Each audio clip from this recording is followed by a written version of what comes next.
2 minutes. 2 minutes.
Hello, everyone. Welcome and good morning to the virtual Narcon session on streamer duration. I am Jay Marsh, I guess your host and talker. But I'll be using this overhead camera that you're looking at right now for some live demonstrations of how to do things. So we'll be back to that camera.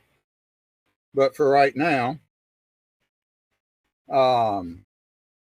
there are 5 subjects that I want to cover, and I think they're the most important for success that I'll discuss. And they are the model, streamers, pistons, air, and consistency. We will have a question and answer session afterwards. I hope I can stay on schedule. I've got a lot of things that need to be covered. So anyhow, streamer duration, easy to fly and hard to win. Unlike most people, everybody thinks that you can go out and fly a streamer, and you can. It's one of the easiest events to fly. It's easy to load the model. It's easy to fly. But like I said, you have to have everything right to win. I think streamer is one of the most challenging events because it combines altitude, duration, and craftsmanship, which requires the most engineering and building precision of all events. With the least amount of drag except for tumble recovery. The only way to excel and beat the competition in streamer is to pick good air, perform consistently every single time, and come up with a better, lighter mousetrap making the lightest models you can build and fly them to their potential. A lot's been written about Streamer, so if you want to gather more information, go to the NAR website and look on there, and there's all kinds of articles, tips, and so forth that are there that you can read and apply. A lot of development in Streamer has to do with thinking about what you're doing and the materials that you are using. I'm going to switch back to these models, and we'll talk about what's there. And let me send my apologies. I've been flying FAI Streamer since 1996, and so my stash of NAR Streamer models is a little slack. But anyhow, this model, you'll probably recognize it as the Astron Drifter. For a sea streamer, it worked pretty doggone well because it had a big enough body to hold a streamer. This next model, and by the way, this model weighed 23.5 grams. This next one is what my son used to win Streamer, half A Streamer. And he's simply a small Estes kit. And that model weighed about 7 grams. And that makes a difference. When I was flying the NAR all the time, I was using the lightest materials I could. These are examples of some black shaft tubing that came from Apogee. It was the lightest tubes at the time, and so forth. So I built a lot of Streamer models out of this. This next model, this was used at Ekram and won. It is a combination of Kapton and fiberglass and foam. The fins are foam. The fiberglass is the transition here, and this, of course, is the Kapton. You'll see that the next 3 models are much, much bigger. And therein lies one of the big differences between NAR and FAI, because there are dimensions that are required in FAI and making the model a whole lot larger. Well, this model is where I started in FAI, and you see it's all Kapton. I chose Kapton because it's light, strong, and flame resistant. However, you'll notice there are all kinds of centering rings in it to support the Kapton. This model right here weighed 6 grams, but it had a little bit of a problem insofar as there was very little strength up in the payload section. So I had to find a better mousetrap, and that's when I started replacing the upper area, the payload section, with fiberglass paper. When I say fiberglass paper, that is Japanese tissue that is soaked in epoxy and then squeegeed out to where you get as much of the epoxy out as you possibly can, and then fiberglass was laid on top of that. That went into a vacuum bag just to keep everything together so that it would bond. And that gave me the strength. Well, and that also dropped my weight down to 5 grams. Well, that wasn't good enough. And I keep trying to find a lighter model. And this is the current version of my FAI models. It's made solely out of carbon fiber tissue, and foam fins again. And this model weighs 3.8 grams. There's no internal structures. The carbon fiber was strong enough to support the model, so it didn't need any internal structure. There obviously are differences. I've just shown you the difference in the dimensions. Streamer size. NAR allows you a 5-to-1 ratio. FAI requires 10-to-1 ratio. Of course, you can go more than that, 15-to-1, 20-to-1, or whatever. Through experimentation and experience, I found out that it looks like a 10-to-1 ratio is a pretty good amount of streamer to put out there. Let's see, almost any model that you can come up with can compete in NAR competition, and that's why it's easy to fly. You've got models, and they're easy to obtain, and you can use them. However, the lightest and most streamlined model that you can create is going to be your best bet. What goes up, it's got to come down, and the lighter it is, the slower it will come back down. Also, when I said streamlined, and I've indicated that this is an altitude event, the higher you go, the longer it's going to take to get down to back to the ground. So keep those two things in mind: light and altitude.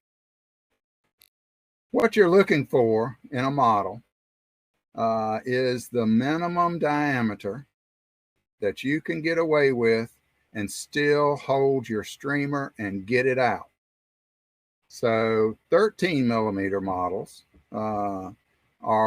there's not a lot of room in there to get those and get the streamer in there. That one is a little bit of a challenge, but as I showed you with this model right here, you can do it. On a half A, John's streamer was 3 inches by 30 inches, and it fit in that model, and it worked pretty well. So anyhow, minimum diameter that you can have to carry the streamer. All right, now I'm going to clear a few of these out of the way so I can bring up some other things. And we're going to talk about the materials that you want to use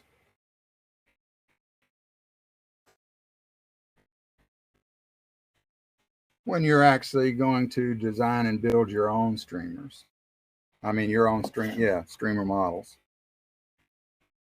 First of all, everything has weight. We can't get away from that unless we're in outer space. Such things as engine hooks, screw eyes, shock cords, balsa for fins, and so forth. Every bit of it has weight.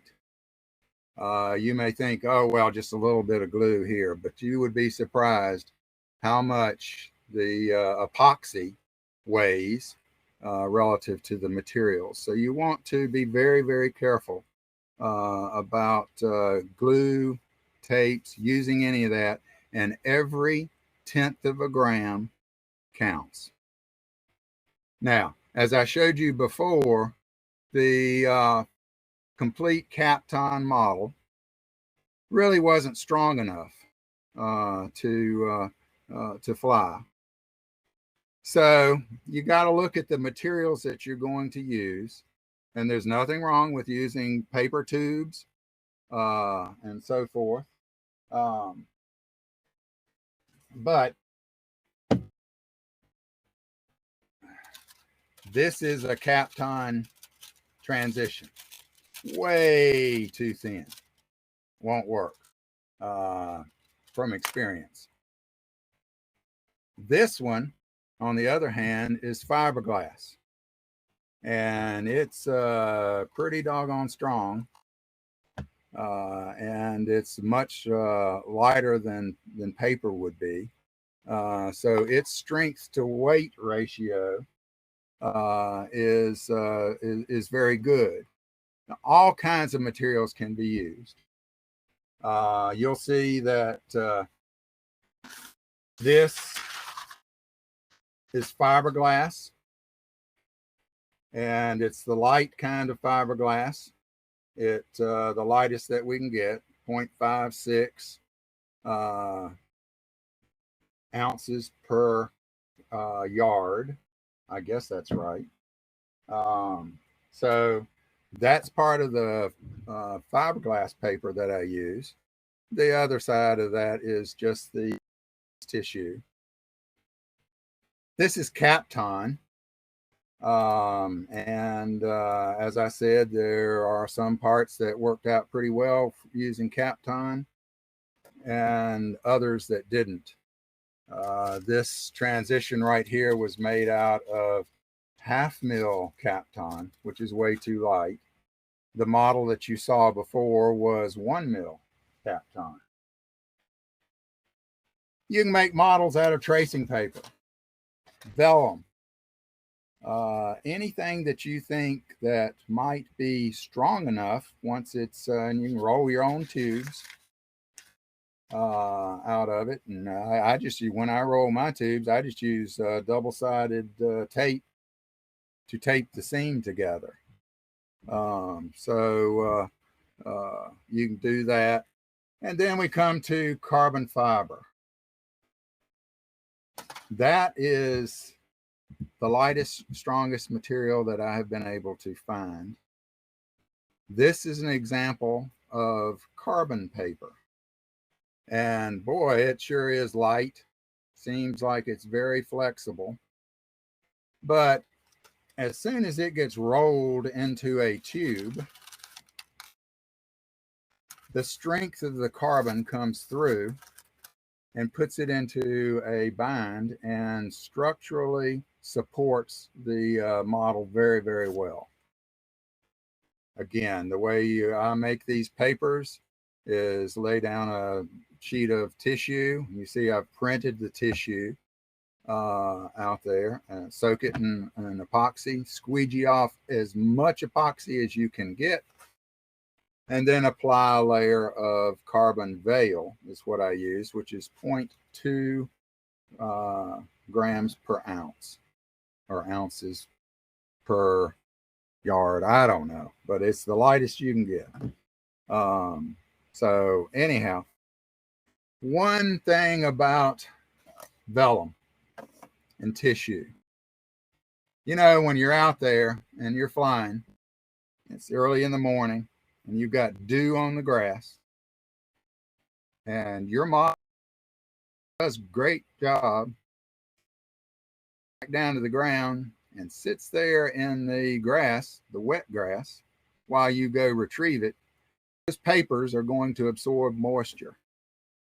So that's why I think that it's better to go with a composite or something that is sealed so that it's water resistant, and you can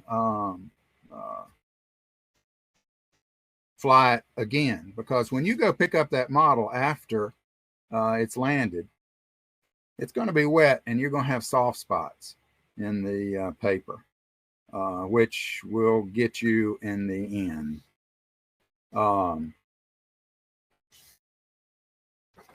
So if you are using vellum or paper or anything that needs to be colored, don't paint it.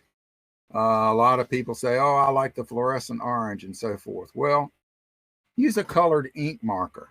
Ink weighs a whole lot less than paint, and you do want to be able to see your model. So a white model on a light blue sky is going to be very hard to see. Now, of course, your streamer is going to help you tremendously to have it seen. But if you want to make it look so that you can find it in the grass or the weeds, then fluorescent orange ink marker works pretty well. Now, the models, and I was talking about the shot cord here. A lot of the models, or all of the models that I fly, have an external shot cord. Let's see if you can see this. And you'll see that the shot cord is external to the model and is at a certain point in the transition and is held there. What that enables the model to do is, as it's descending, the airframe has dimensions and it resists the air too. So every single thing that you can have going in your favor to obstruct and cause drag is a plus. So that's why the shot cord is attached. I use Kevlar cord. And so when it comes back down under the streamer, the model will actually lay flat with the spent motor in it. So,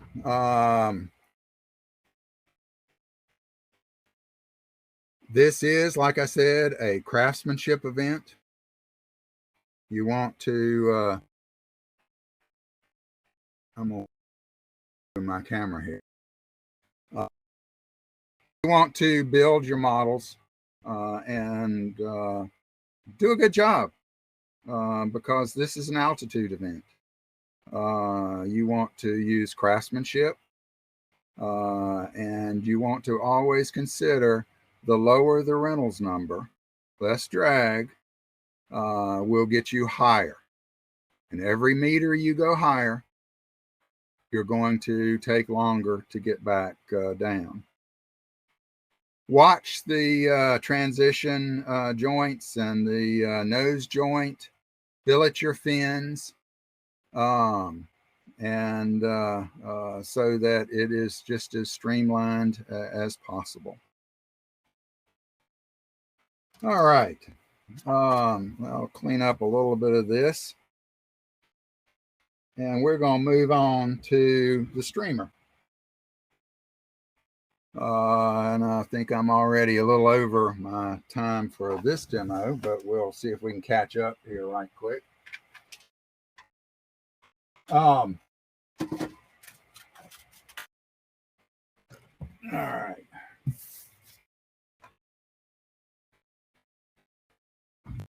%of your flight time is under the streamer. There are all kinds, and I'll go back to the camera above, and we can talk about some of the materials for streamer. Classically, you have the ST's streamer, which is nothing more than surveyor's tape attached. It's not very efficient. You have paper, tracing paper that folds and keeps pleats and so forth. That's better. But again, you got the problem of moisture with that. A long time ago, Ed LaCroix created drag strips, which was plastic, held a pleat very nicely. We've used mica film any material that you can come up with that's light, strong, and will hold a pleat is going to be the best material. What I've found out is Mylar, and this is 1 mil aluminized Mylar, seems to be the best material for me. It's strong enough to where it won't tear. It's not affected by water. It holds a pleat very well. And this is my material of choice. But everybody has the ability to design and produce the ultimate streamer. What you want to do is you want to think about, how can I upset the air the most? How can I disturb it? So any design that you come up with, pleats or whatever, for you to make a good streamer, it's got to be duplicatable, and you need to test it against other designs to find out if you're headed in the right direction.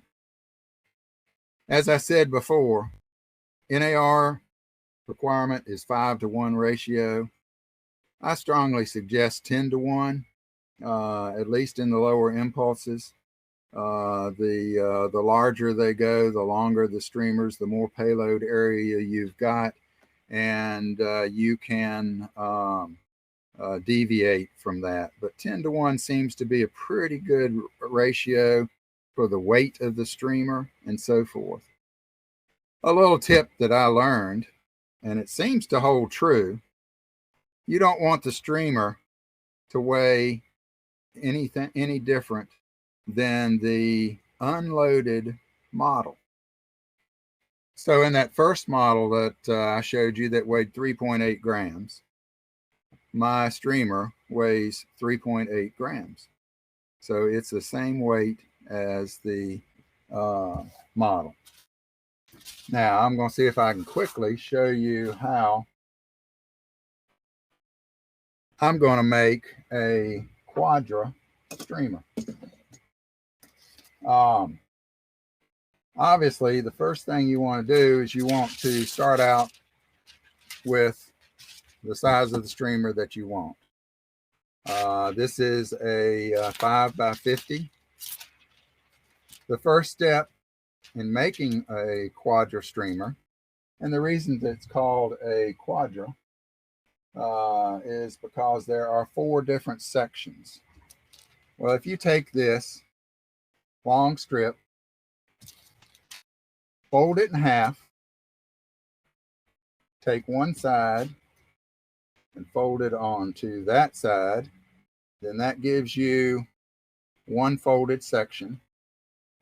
Turn it over and do the same thing. So you end up with a streamer that looks like a W.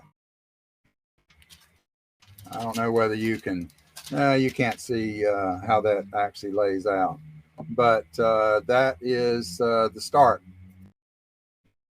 Use razor blades. If you have a nick or something like that, particularly on Mylar, it will grow real quick. So make sure that the edges are very smooth and you don't have any nicks in them. So now, and this is my method of doing it. You may come up with a dozen other different ways to do that. But I will take this streamer and take this first section. And what I'm going to do, this is a 5/16 aluminum rod. And I'm simply going to take the streamer. Now I'm on the outside of the first fold. And I'm going to take this and I'm going to roll it up on this tube till I get to the middle of it. And then I have to roll this to get it out. And what that leaves is a rolled up portion of the streamer. All right. You're going to then take that and turn it over and do the same thing to the other side. And what you're going to end up with, it's going to look like this. I use clips to keep the first section closed up so it doesn't unravel. And that's its roll. Then, because I don't like to set it in the sun or let it sit there for a day or whatever, I use aluminum plates, and you simply take that streamer, put it in between the aluminum plates, take these clips off, and slide it in to the plate. And you do that so it doesn't unfold. And then I take some big clamps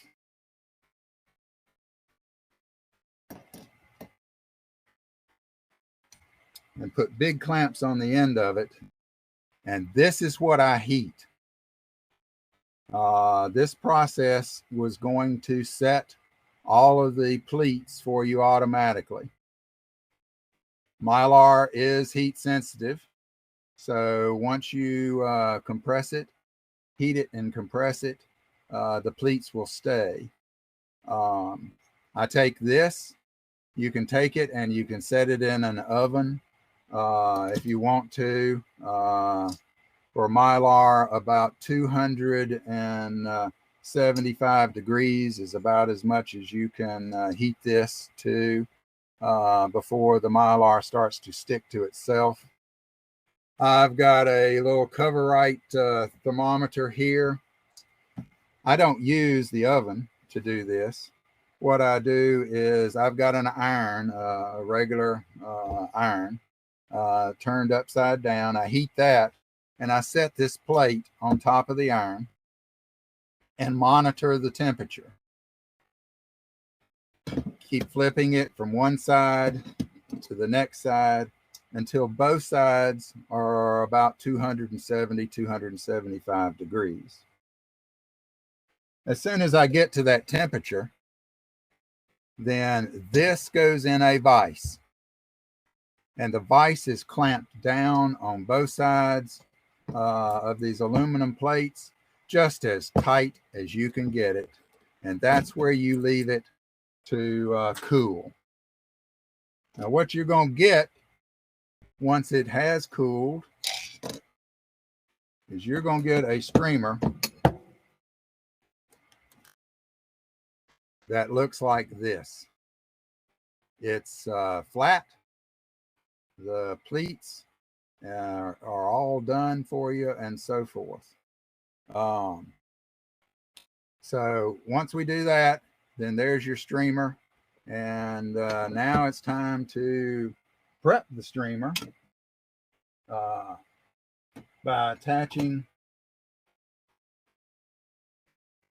doing an attachment point.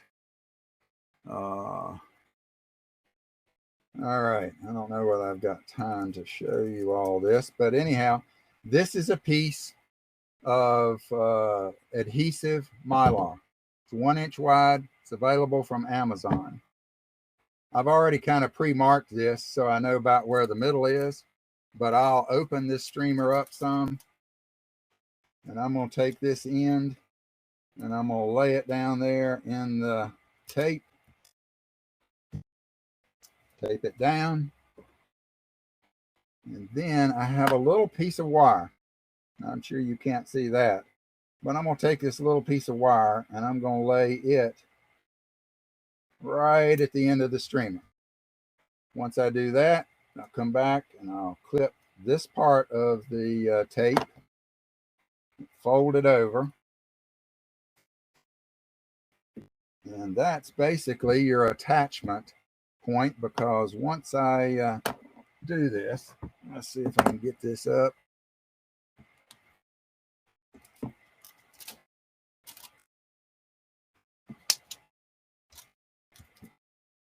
I would be much more careful doing this if I'm doing the real thing. But There you go. Now you've got a point that you can attach this streamer to. Hole puncher. It doesn't matter. You can punch a hole in the middle and punch it. You want the shot cord to exit. Now, I prefer to attach the shot cord to the streamer about 25% in from the edge. And that's exactly the way this is done right here. It's 25% in. Now you'll notice that this streamer is still flat and so forth. So what you'll have to do is you need to carefully open the streamer up, get all the folds open. And believe you me, those last couple little folds in each section, that's one section. Here's the next section opening. And it is a double. And like I said, be careful because you can pull too hard and possibly tear the material. But once you've opened it up, yeah, I don't know whether you all can see this well or not, but this is why it's called a quadra. There are 4 different sections. You see, each one goes in the opposite direction. I thought that one of the best ways was if one side started to slip, then the other side would come into play, and that would prevent the streamer from doing the infamous slide, where it slides for a while and then stops, and then slides for a while and then stops. That seems to work. Now, on a brand new streamer, yes, right here where it turns on the quadra, going from one direction to the next, you want to open those pleats up so it doesn't get caught down in there. You don't want half of it still folded up. So that's the way to prep the streamer. Then let's talk about, oh, by the way, a lot of people put talcum powder on their streamers so they open well. You don't need much talc. A streamer, unlike a parachute, a streamer opens laterally, or the way I'm going to show you opens laterally, so there's not a lot of friction there. But what I want to do is I'll start at the end, and because it's naturally trying to curl, I'm going to roll it a little bit right at the end, the opposite direction. Then I'm going to take the streamer and push it together. Notice I'm not going around the streamer. I'm not doing anything, so that when it comes out of the model, it's going to come out laterally. Now, that's kind of a mess that you've got there. So, in fact, the last little bit, I will wrap one wrap around the streamer, which gives me the ability to tighten it up, make it smaller, so it will now fit into the model. And then once it comes out of the model, then it, boom, pops open, and it's popping open laterally. I like all of my shot cords and attachment points to be on the exact same side of the model, where the attachment point comes up from the motor and the lariat loop down there. All of it goes down in the same area. So that was quick, I know, but we're going to move on. And I'm going to go to the next aspect of this, which is altitude. Like I said, Duration and altitude. Well, how do you get there? Pistons. You've got to learn how to use pistons and use them properly. You can make your own piston. This is an arrow shaft. Simple and easy. Go down to Walmart and you can get as many of them as you want. This is a carbon fiber one. They have aluminum ones. One of the key ingredients that I like about that is they are hollow. And so this was just the tip. So it's hollow. This is just a spent motor casing that I'll use as the piston head.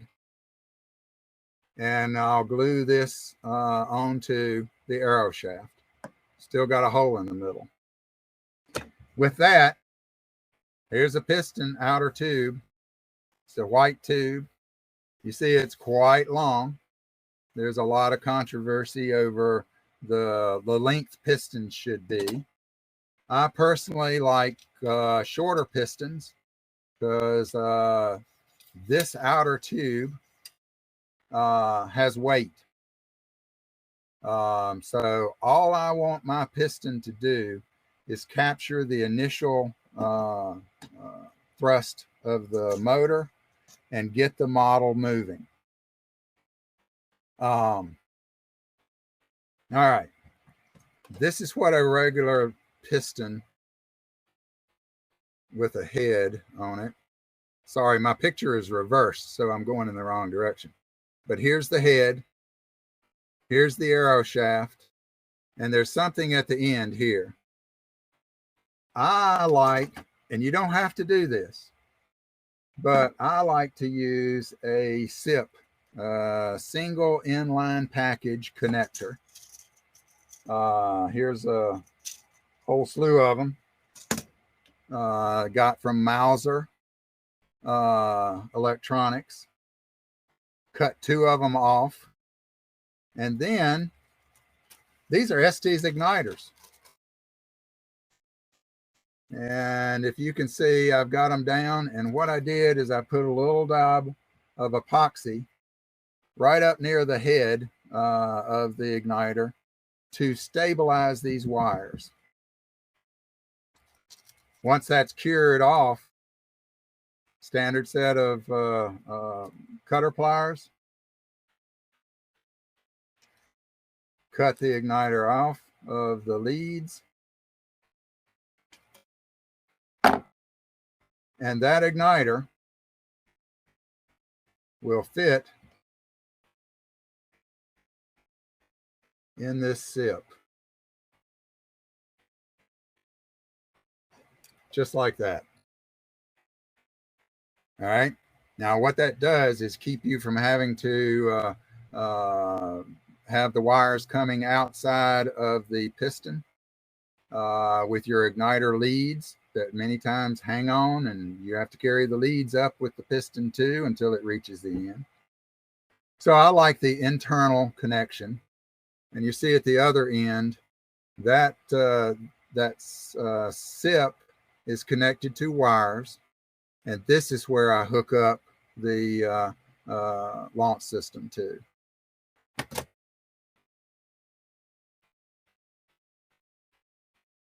So that's basically pistons. Learn how to use these. You'll lose 40% of your altitude without using a piston. And 40% is going to equate to a huge amount of duration time. All right. Well, we're kind of stacking up behind here, but let's talk a minute or two about picking air. I could spend an entire session on how to pick air. It's not hard, but you got to wake up You got to realize what you're seeing and what's happening around you. This is the Bible, the Old Buzzard Soaring Book. Read this, get it, borrow it. And once you've read it, don't read anymore from anybody. What you've got to do is you have to get out there in the world, in the air, in the weather, and experience it. Experience real air.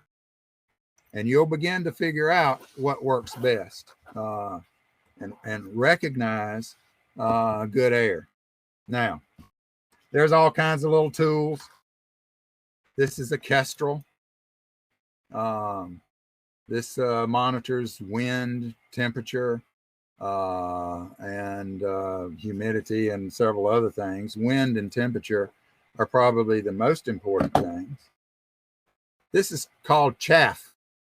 Just roadside pussy willows, or anything that is light leaf. Now you can take a little bit and drop it in the air, and you can see what the air is doing. All right. However, don't rely on these things solely. You have to, as I said, you've got to get out there and you've got to feel the air, open your eyes, listen. You can hear birds and smell. If there's others around and you want to discuss the weather and what's coming through, then do so. Use everything, all of your senses, to figure out what the wind is going to do, or what the air is going to do. I remember a quote that from the very beginning that Trip Barber told me, and that is, still air is good. So you're standing there and you're going to getting ready to launch. You're ready to go. I'm gonna switch back to this camera because I think I'm pretty well through showing things. But you're out there and you're waiting to go, and you're picking air. That's what they're doing. And the wind's been blowing, and occasionally you'll get a lull in the air. And if you will pay attention to that lull, you'll actually feel the temperature change. And when it changes, that's an indicator that you are in the middle, or you are into lift, or air that is different in temperature. Which direction does hot air go? It goes up.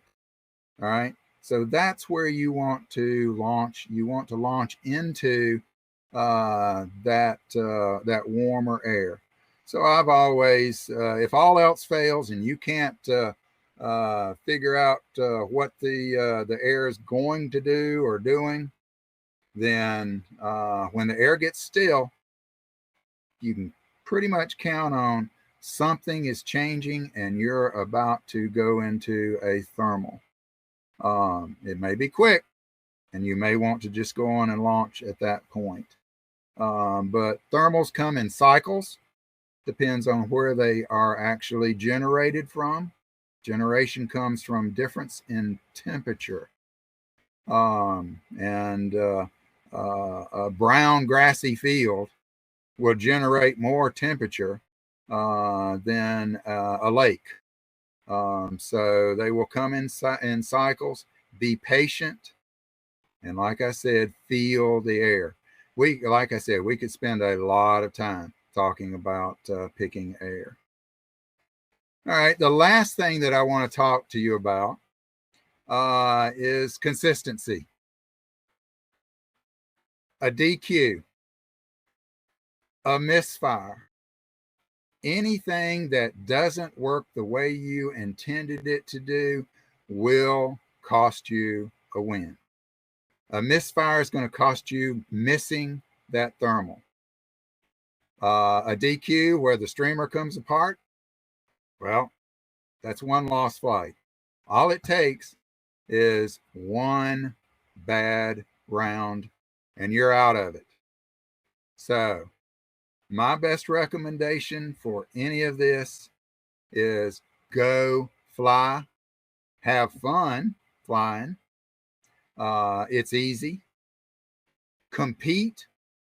Go to some contests where you can fly and measure yourself against other folks, and practice, practice, practice. It's easy to fly, but you got to do everything right to win. So with the practice, you will get better, and you'll get longer times. And don't just go out in perfect weather, because you're not going to encounter perfect weather all the time. So try it in different conditions. So that is basically the presentation, and I ended on time. So I'm going to, at this point, go back and let's see if we can pick up some of these questions. Okay, Andy, hey buddy, I like that. The oldest trick is to take your shirt off and feel the air on the skin of your torso. I'm afraid everybody would run if I took my shirt off, so I won't do that. But the back of your neck, yeah, you will feel it on your skin. All right. Fluffies and streamers up in a lull. Oh, sure. You see anything going up, and we've used bubble machines. The fluff that I showed you, if you see it start going up, that does mean you are in a thermal. Bugs, birds. I know 1 year at Narum, I won streamer simply because I saw all these birds coming across the field. And I mean, there were a lot of birds. Well, guess what they were doing? They were feeding on the bugs that were there, and the bugs were flying in the thermal. So I won because I waited and flew when the birds and bugs were directly overhead. And let's see, Andy said after Fluffy's 1/4 mil Mylar streamer, 1/4 inch wide on a vertical pole. Yep. Anything that you can do to see where the what the air is actually doing. They're called thermal detectors, poles. All right. Ed LaCroix, can you suggest how tight the piston should fit onto the model? It's got to come off. So you can get it too tight and take the piston with you, which is disastrous. But I would, if I had to guess at how you would do it, it doesn't need to be incredibly tight, because as soon as the piston hits the stop, you want the model gone. You don't want it to hang around on the piston, building up more pressure, trying to pop itself off. So what type of, this is David, what type of foam do you make the fins out of? All right. This is Roacell foam.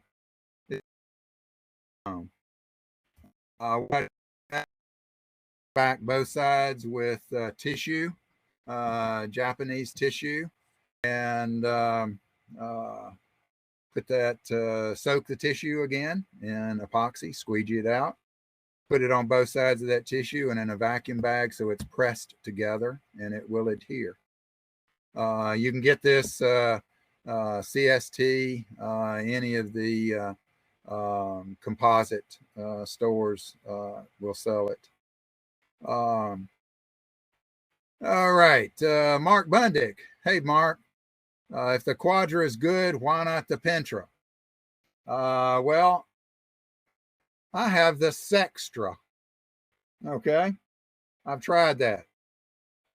6 sections. And what I found out was it's too even.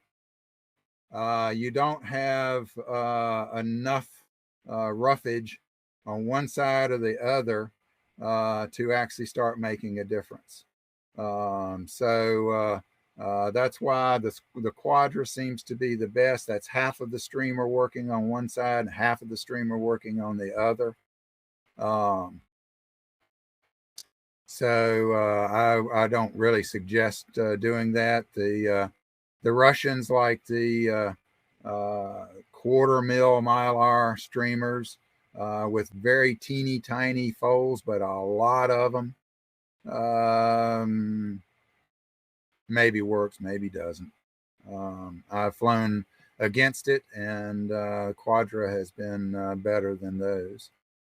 Another one from Ed LaCroix. The diameter of the attachment wire. What I used there was just 12 thousandths. Actually, control line control wires. I've got spools of it because I was a control line pilot. And so I just cut off a piece of that. It doesn't really matter. The lighter, the better, again. Yes, that is what the drag strip used. I'm glad I still had one. It was interesting to note you gave credit to my son for coming up with that. All right, Robert, you thoughts on fin shape?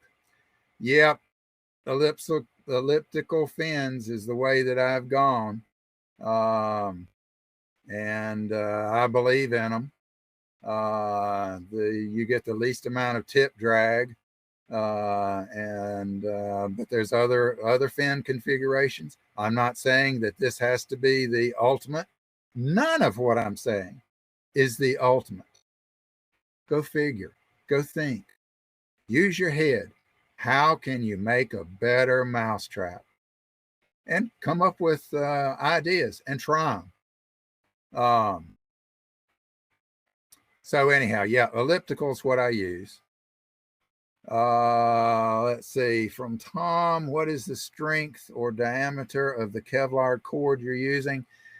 Generally 50 pound.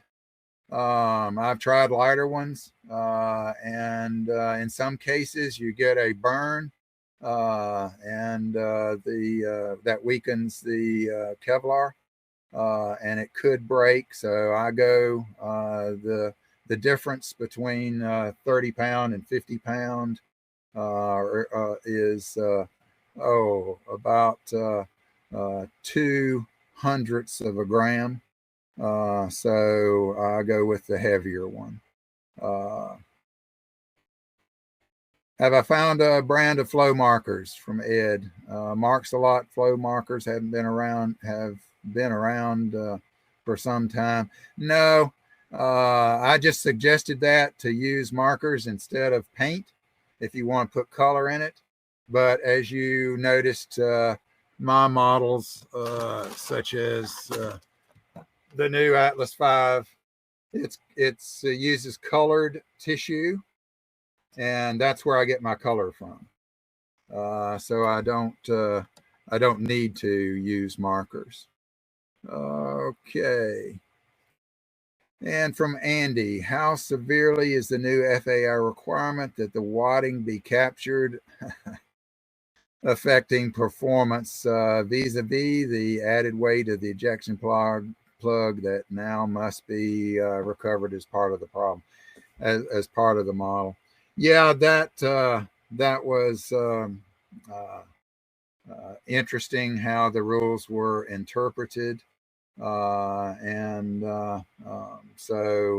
when we fly at this World Championships coming up, we have to retain the streamer. I mean, the plug. We do use foam plugs. And if I can,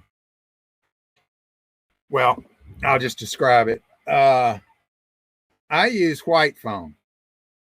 I got a big TV, one of those 70-inch TVs, and it came packed in this flat box, and the corners were protected with this white foam.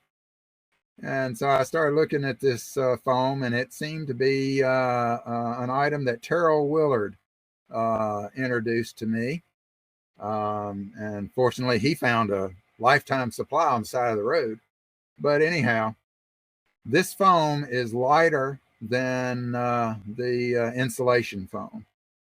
It works just as well.